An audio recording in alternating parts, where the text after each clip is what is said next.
कभी कभी ऐसा होता है ना कि हम बस पकड़ने के लिए दौड़ते हैं और कुछ ही सेकंड में ऐसा महसूस होता है जैसे फेफड़े जवाब दे गए हों।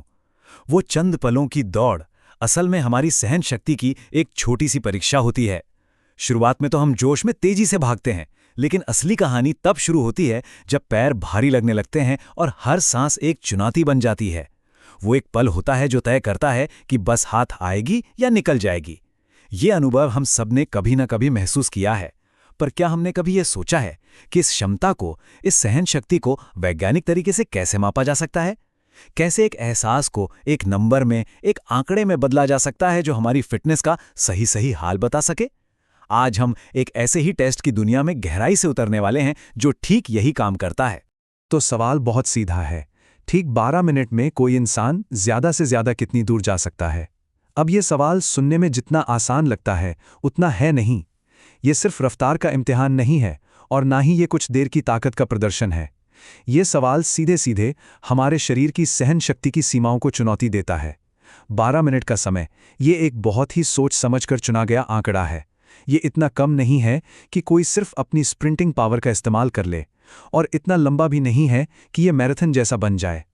ये वो परफेक्ट टाइम फ्रेम है जहां हमारे शरीर का एरोबिक एनर्जी सिस्टम, यानी ऑक्सीजन से ऊर्जा बनाने वाला सिस्टम, अपनी पूरी क्षमता पर काम कर रहा होता है।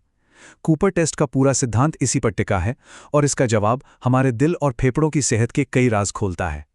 तो आज के इस सफर में हम कूपर टेस्ट की पूरी कहानी परत दर परत खोलेंगे। हम सबसे पहले समझेंगे कि असल में ये सहनशक्ति की परीक्षा है क्या। फिर हम समय में पीछे जाकर देखेंगे कि इस विचार का जन्म कैसे और क्यों हुआ।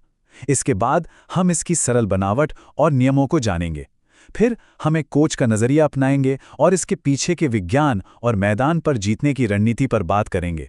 और आखिर में एक परीक्षक बनकर उन आम गलतियों को समझेंगे जिनसे हर हाल में बचना चाहिए। तो चलिए इस दिलचस्प पड़ताल को शुरू करते हैं। चलिए पहले हिस्से से शुरू करते हैं, सहन शक्ति की परीक्षा। कूपर टेस्ट को विज्ञान की भाषा में मैक्सिमल एंड्योरेंस टेस्ट कहा जाता है।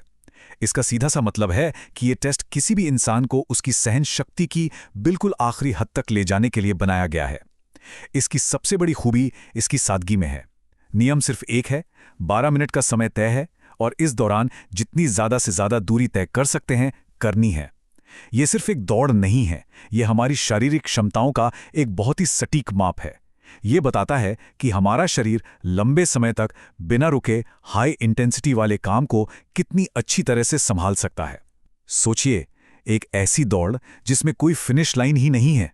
लक्ष्य बस ये देखना है कि 12 मिनट की सीटी बजते तक कोई कितना आगे पहुंच पाता है। तो आखिर इस टेस्ट के पीछे का विज्ञान क्या है? जवाब एक शब्द में छिपा है, VO2 मैक्स। अब ये सुनने में थोड़ा टेक्निकल लग सकता है, पर इसे ऐसे समझिए कि हमारा शरीर एक इंजन की तरह है। VO2 मैक्स ये मापता है कि हमारा इंजन ईंधन यानी ऑक्सीजन का इस्तेमाल करके कितनी कुशलता से पावर यानी ऊर्जा पैदा कर सकता है। जिसका VO2 मैक्स जितना ज्यादा होगा, समझिए उसका इंजन उतना ही पावरफुल है। चलिए बस वाले उदाहरण पर वापस चलते हैं। दौड़ के 8वें या 10वें मिनट में जब पैर जवाब देने लगते हैं, उस वक्त भी सिर्फ वही इंसान अपनी रफ्तार बनाए रख पाता है जिसका VO2 मैक्स ज्यादा हो। क्यों? क्योंकि उसका इंजन उसकी थकी हुई मांसपेशियों तक लगातार और भरपूर ऑक्सीजन पहुंचा पा रहा है। कूपर टेस्ट बिना किसी महंगी मशीन के सीधे सीधे इसी VO2 मैक्स का एक बहुत ही भरोसेमंद अंदाजा देता है, और यही बात इसे इतना खास और जरूरी बना देती है। हर बड़ी खोज के पीछे एक बड़ी जरूरत छिपी होती है, एक ऐसी समस्या जो अपने समाधान की तलाश में हो। कूपर टेस्ट की कहानी भी कुछ ऐसी ही है। ये कहानी हमें कोल्ड वॉर के दौर में ले जाती है, जब दुनिया की एक बहुत बड़ी संस्था के सामने एक बहुत बड़ी चुनौती खड़ी थी। चुनौती ये थी कि अपने हजारों सैनिकों और कर्मचारियों की फिटनेस को एक साथ जल्दी, सस्ते में और सटीक तरीके से कैसे परखा जाए। इस हिस्से में हम समय का पहिया घुमाकर पीछे जाएंगे और उस शख्स से मिलेंगे जिसने एक बहुत ही सरल से दिखने वाले समाधान से इस बहुत बड़ी समस्या को हमेशा के लिए हल कर दिया। एक ऐसा समाधान जो आज भी दुनिया भर में फिटनेस को मापने का एक पैमाना बना हुआ है। चलिए साल 1968 में चलते हैं। अमेरिकी वायुसेना में एक डॉक्टर और रिसर्चर थे, डॉक्टर केनेथ एच कूपर। उन्हें एक बहुत अहम जिम्मेदारी दी गई। एयरफोर्स को अपने हजारों सैनिकों की एरोबिक फिटनेस जांचने के लिए एक स्टैंडर्ड तरीके की जरूरत थी। उस जमाने में फिटनेस का सबसे सटीक पैमाना यानी VO2 मैक्स सिर्फ बड़ी बड़ी लैब्स में महंगी और जटिल मशीनों से ही नापा जा सकता था। अब ये तरीका कुछ गिने चुने एथलीट्स के लिए तो ठीक था, पर पूरी की पूरी सेना के लिए बिल्कुल भी प्रैक्टिकल नहीं था। एयरफोर्स को एक ऐसा टेस्ट चाहिए था जो एकदम सरल हो, जिसमें कम से कम सामान लगे और जिसे एक ही बार में हजारों लोगों पर आसानी से किया जा सके। डॉक्टर कूपर ने इस चुनौती को स्वीकार किया और बहुत रिसर्च के बाद उन्होंने 12 मिनट के इस दौड़ परीक्षण को तैयार किया। तो डॉक्टर कूपर के सामने जो चुनौती थी वो थी स्केल और एक्यूरेसी के बीच संतुलन बनाने की, और यहीं पर कूपर टेस्ट की असली प्रतिभा सामने आती है। डॉक्टर कूपर ने अपनी रिसर्च से यह साबित कर दिया कि 12 मिनट में तय की गई दूरी का किसी व्यक्ति के VO2 मैक्स के साथ एक बहुत ही मजबूत और सीधा संबंध होता है। इसका मतलब यह था कि अब सिर्फ एक स्टॉपवॉच और एक रनिंग ट्रैक की मदद से किसी की भी कार्डियो रेस्पिरेटरी फिटनेस का काफी हद तक सही अंदाजा लगाया जा सकता था। यह सिर्फ एक टेस्ट नहीं था, यह फिटनेस की दुनिया में एक क्रांति थी। इसने फिटनेस की जांच को महंगी लैब्स के बंद कमरों से निकालकर खुले मैदानों, स्कूलों और मिलिट्री बेस में ला दिया। इसने आम लोगों को अपनी सहन शक्ति को खुद मापने और अपनी सेहत की जिम्मेदारी लेने का एक आसान तरीका दे दिया। तो अब तक हम ये जान चुके हैं कि ये टेस्ट क्यों और कब बना। तो चलिए अब इस टेस्ट के नट बोल्ट्स को समझते हैं। ये काम कैसे करता है। हम इसकी एकदम सरल बनावट, इसमें लगने वाले सामान और उन सख्त नियमों को एक एक करके देखेंगे जो इसे दुनिया भर में इतना भरोसेमंद और स्टैंडर्ड बनाते हैं, क्योंकि इसकी बाहरी सादगी के पीछे एक बहुत ही कठोर मानकीकरण छिपा है। यही मानकीकरण ये सुनिश्चित करता है कि चाहे ये टेस्ट भारत में हो या अमेरिका में, इसके नतीजे हमेशा तुलनीय और विश्वसनीय रहें। ये एक यूनिवर्सल भाषा की तरह है जो हर जगह एक ही तरीके से बोली और समझी जाती है। सोचिए, आपको दुनिया के सबसे मशहूर फिटनेस टेस्ट में से एक को करने के लिए क्या चाहिए होगा? शायद बहुत कुछ नहीं, आपको बहुत ही मामूली चीजें चाहिए। सबसे पहले दूरी को सही सही नापने के लिए एक 400 मीटर का स्टैंडर्ड रनिंग ट्रैक, समय पर नजर रखने के लिए एक आम स्टॉपवॉच, संकेत देने के लिए एक सीटी और नतीजों को लिखने के लिए एक रिकॉर्डिंग शीट। बस इतना ही, कोई महंगी मशीन नहीं, कोई जटिल सेटअप नहीं, कुछ भी नहीं। इसकी यही सरलता और सुलभता इसकी दुनिया भर में लोकप्रियता का सबसे बड़ा कारण है। इसी वजह से ये टेस्ट इतने दशकों बाद भी उतना ही प्रासंगिक और उपयोगी बना हुआ है जितना ये पहले दिन था। तो चलिए मान लीजिए आप ट्रैक पर हैं और टेस्ट शुरू होने वाला है। प्रक्रिया बिल्कुल सीधी है। सबसे पहले सभी प्रतिभागी स्टार्टिंग लाइन पर अपनी अपनी जगह ले लेते हैं। जैसे ही पहली सीटी बजती है, दौड़ शुरू हो जाती है। अब आपका लक्ष्य क्या है? लक्ष्य है अगले 12 मिनट तक अपनी क्षमता के अनुसार ज्यादा से ज्यादा दूरी तय करना। आप दौड़ सकते हैं, आप थकने पर चल भी सकते हैं, लेकिन रुकना नहीं है। और फिर जैसे ही 12 मिनट पूरे होते हैं, एक लंबी और तेज सीटी बजती है।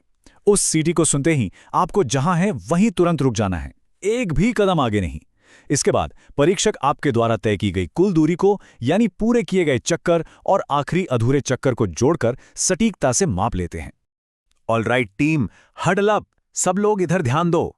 अभी के लिए मैं सिर्फ एक मेजबान नहीं बल्कि आपका कोच हूं, और आज हम इस बारे में बात करने वाले हैं कि ये टेस्ट असल में क्या मापता है और हम इसके नतीजों का इस्तेमाल कैसे कर सकते हैं ताकि हम सब बेहतर एथलीट बन सकें।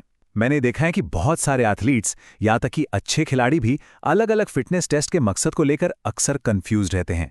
वो स्प्रिंट को एंड्योरेंस समझ लेते हैं और एंड्योरेंस को कुछ और। एक कोच के तौर पर मेरा काम इस कंफ्यूजन को दूर करना है और ये पक्का करना है कि हम सही काम के लिए सही औजार का इस्तेमाल करें। तो ध्यान से सुनना। देखो, इस बात को समझना बहुत जरूरी है। एक तरफ है 50 यार्ड डैश। ये क्या मापता है? ये मापता है रफ्तार, विस्फोटक ताकत। ये हमारे एनारोबिक एनर्जी सिस्टम का इस्तेमाल करता है, यानी बिना ऑक्सीजन वाला सिस्टम। ये बस कुछ सेकंड का खेल है, एक छोटा और तेज धमाका। वहीं दूसरी तरफ है हमारा 12 मिनट का कूपर रन। ये सहन शक्ति को मापता है। ये हमारे एरोबिक एनर्जी सिस्टम पर निर्भर करता है, यानी ऑक्सीजन के साथ चलने वाला सिस्टम। ये वो ऊर्जा है जिसकी जरूरत एक फुटबॉल मैच के आखिरी मिनटों में या बास्केटबॉल गेम के चौथे क्वार्टर में पड़ती है। और फिर एक तीसरा टेस्ट भी है, जैसे हार्वर्ड स्टेप टेस्ट, जो ये मापता है कि एक्सरसाइज के बाद आपका दिल कितनी जल्दी नॉर्मल होता है। एक कोच के लिए यह जानना बेहद जरूरी है कि हर टेस्ट एक अलग सवाल का जवाब देता है। हम सहन शक्ति मापने के लिए स्प्रिंट का टेस्ट नहीं कर सकते। ठीक है टीम, अब जब हम इसके पीछे का विज्ञान समझ गए हैं तो चलो रणनीति की बात करते हैं। मेरी बात ध्यान से सुनो। कूपर टेस्ट सिर्फ पैरों का खेल नहीं है, ये दिमाग का खेल है। इस टेस्ट में हमेशा सबसे तेज दौड़ने वाला नहीं जीतता, यहाँ वो जीतता है जो सबसे समझदारी से दौड़ता है। और समझदारी का मतलब है पेसिंग, यानी अपनी गति को नियंत्रित करने की कला को सीखना। ये सिर्फ एक रणनीति नहीं है, ये एक स्किल है, एक हुनर है जिसे प्रैक्टिस से ही सीखा जा सकता है।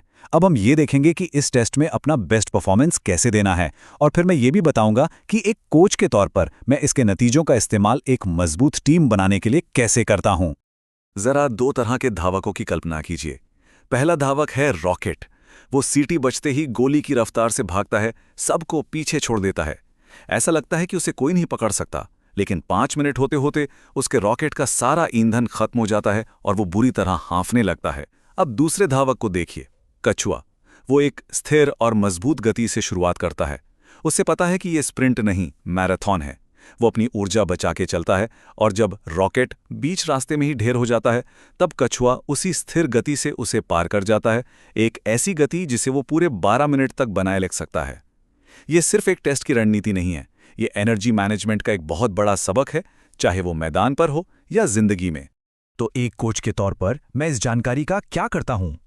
अगर कोई खिलाड़ी प्री सीजन में कूपर टेस्ट के दौरान 2000 मीटर से कम दौड़ता है तो वो मेरी नजर में आ जाता है। इसका साफ मतलब है कि उसे और ज्यादा कंडीशनिंग की जरूरत है, क्योंकि मैं नहीं चाहता कि वो मैच के आखिरी पलों में थक कर बैठ जाए। वहीं दूसरी तरफ ये टेस्ट मुझे एक झटके में उन लंबी रेस के घोड़ों को पहचानने में मदद करता है। ये वो खिलाड़ी हैं जिन पर मैं पूरे मैच के दौरान भरोसा कर सकता हूं कि वो अपना बेस्ट देंगे। और अगर मैं क्रॉस कंट्री या मैराथन टीम के लिए खिलाड़ियों का चुनाव कर रहा हूं, तब तो ये टेस्ट मेरे लिए सोने की खान है। ये हर तरह की अटकलों और व्यक्तिगत पसंद नापसंद को खत्म कर देता है और मुझे सीधे सीधे वस्तुनिष्ठ डेटा देता है कि कौन सा एथलीट लंबी दूरी के लिए बना है। ऑलराइट, कोचिंग सेशन खत्म हुआ। अब अपनी कोच की हैट उतारकर परीक्षक की हैट पहन लीजिए। अब मैं उन लोगों से बात कर रहा हूं जिन्हें ये टेस्ट करवाना है, और मेरा काम यह सुनिश्चित करना है कि आप इस टेस्ट को बिल्कुल सही तरीके से करें। क्योंकि याद रखिए, अगर आपने इसे आयोजित करने में जरा भी गलती की तो सारे नतीजे बेकार हो जाएंगे और पूरी मेहनत पर पानी फिर जाएगा।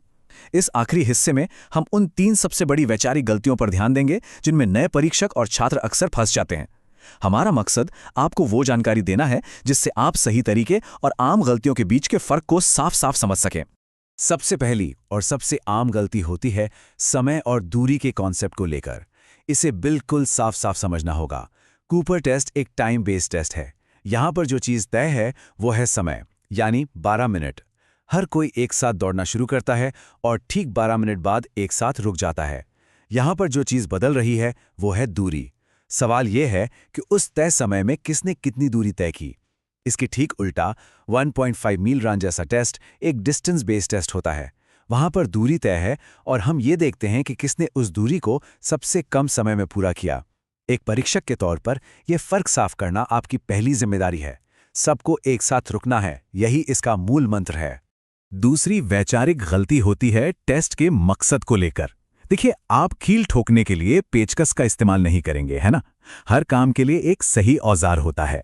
ठीक इसी तरह अगर आपका मकसद किसी के VO2 मैक्स का अंदाजा लगाना है तो कूपर टेस्ट आपका सबसे भरोसेमंद औजार है, खासतौर पर जब आपके पास कोई लैब ना हो। हाँ, और भी कई फील्ड टेस्ट मौजूद हैं, लेकिन जब बात बड़ी संख्या में लोगों की एरोबिक क्षमता को आसानी से और सटीकता से जांचने की हो तो कूपर टेस्ट का कोई मुकाबला नहीं। एक परीक्षक के तौर पर आपको यह स्पष्ट होना चाहिए। अगर सवाल यह है कि इस एथलीट की अधिकतम एरोबिक क्षमता क्या है और आपके पास लैब का एक्सेस नहीं है, तो आपका जवाब हमेशा कूपर टेस्ट ही होना चाहिए। तीसरी और आखिरी गलती है उम्र को लेकर। ये एक बहुत ही जरूरी बात है जो सुरक्षा और विकास से जुड़ी है। कूपर टेस्ट एक मैक्सिमम एफर्ट टेस्ट है, यानी ये शरीर से उसकी पूरी क्षमता की मांग करता है। ये टेस्ट खास तौर पर 13 साल और उससे ज्यादा उम्र के किशोरों और वयस्कों के लिए ही बनाया गया है। इसे छोटे बच्चों पर आजमाना वैसा ही है जैसे किसी 5वीं क्लास के बच्चे को 10वीं क्लास का गणित का पेपर दे देना।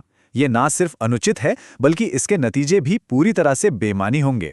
छोटे बच्चों के लिए ये शारीरिक रूप से बहुत ज्यादा हो सकता है और उनके विकास के लिहाज से भी सही नहीं है। एक जिम्मेदार परीक्षक के तौर पर यह जानना आपका फर्ज है कि कौन सा टेस्ट किस आयु वर्ग के लिए सुरक्षित और प्रभावी है। अब इस सारी बातचीत को समेटते हुए चलिए इस सबसे जरूरी बात पर आते हैं। हम सब कभी ना कभी उस मोड़ पर जरूर पहुंचे हैं। वो एक पल जब शरीर का हर एक हिस्सा चिल्लाकर कहता है कि बस अब रुक जाओ। जब फेफड़े जल रहे होते हैं और पैर पत्थर के हो जाते हैं। जानते हैं, असली टेस्ट वहीं से शुरू होता है। वो टेस्ट अब शारीरिक सहन शक्ति का नहीं रहता, वो इच्छा शक्ति का टेस्ट बन जाता है। उस पल में आपको आपकी शारीरिक क्षमता आगे नहीं ले जाती, बल्कि आपकी मानसिक दृढ़ता ले जाती है। आपके अंदर की वो आवाज़ जो कहती है, नहीं, एक कदम और। ये सिर्फ एक टेस्ट नहीं, ये हमारे चरित्र की परीक्षा है। यही वो चीज़ है जो एक अच्छे एथलीट को एक महान एथलीट से अलग करती है। और इस तरह ये पूरी चर्चा हमें एक आखिरी और बेहद गहरे सवाल पर लाके छोड़ देती है। हमारी सहन शक्ति की असली सीमाएं क्या हैं? इन सीमाओं का हमारा शरीर कितना तय करता है और हमारी इच्छा शक्ति कितना? तो अगली बार जब भी किसी चुनौती का सामना हो, चाहे वो दौड़ के मैदान पर हो या जिंदगी में, एक पल रुककर खुद से पूछिएगा, क्या ये मेरा शरीर है जो रुकना चाहता है, या ये मेरा दिमाग है जो हार मान रहा है? क्योंकि कूपर टेस्ट हमें एक सबसे बड़ी बात सिखाता है, हमारी असली सीमाएं अक्सर उन सीमाओं से कहीं आगे होती हैं जो हम खुद अपने लिए बना लेते हैं। सवाल सिर्फ इतना है कि क्या हमारे पास उन सीमाओं को तोड़ने की इच्छा शक्ति है? इसका जवाब किसी चार्ट या फॉर्मूले में नहीं मिलेगा। इसका जवाब सिर्फ बार बार अपनी बनाई हुई सीमाओं को चुनौती देने में ही मिलेगा।